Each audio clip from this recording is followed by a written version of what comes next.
Companies are increasingly deploying AI tools to help them navigate this turbulence in supply chains sparked by the Trump administration's tariffs. Ryan is joining us with more. Ryan, you have been looking at companies are choosing AI to help them in this turbulent market. Explain to us how that's working, what kind of companies are actually choosing to use AI in this context.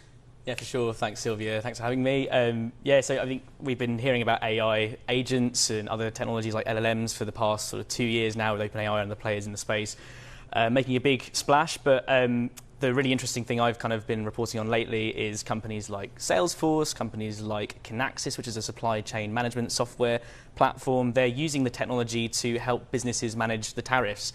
Obviously, this is something that there is a lot of back and forth on. There is kind of, one announcement from Trump on one day and then another the next, and businesses trying to manage that. It's very complex. There is a document known as the Harmonized Tariff Schedule. It's a 4,000 plus page document. And to process that for a human would be very taxing. So Salesforce, I was speaking to their head of government affairs, and he was telling me that they're using a tariff specialist agent that can essentially autonomously take actions on behalf of businesses, change systems and policies internally, autonomously, and also just kind of give you answers about which of my products and goods and materials are affected by this huge, massive list, effectively. So yeah, plenty kind of going on in the space. I understand how the technology can be helpful, but yet I'm still wondering whether even AI can actually keep up with the changes. And just to give you one concrete example, on Friday you had the president saying, I'll be imposing 50% tariffs on the EU next Sunday.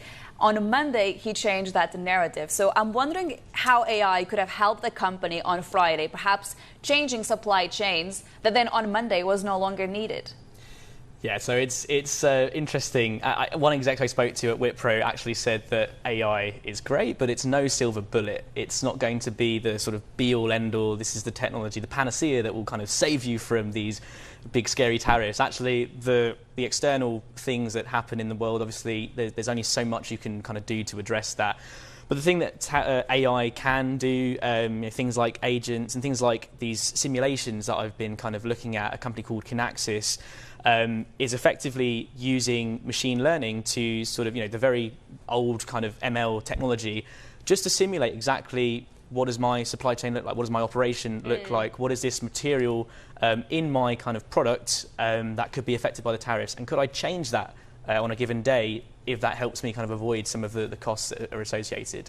That's what I was going to go next. Is there an idea, just briefly, about in terms of costs for companies choosing to AI for this purpose? How much is it actually costing them to do so?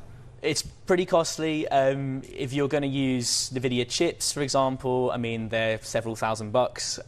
If you're going to use some of the hyperscaler platforms, the cloud players, it's a pretty costly game. The one thing that everyone was kind of wondering after these tariffs is the demand for AI going to sort of peter out?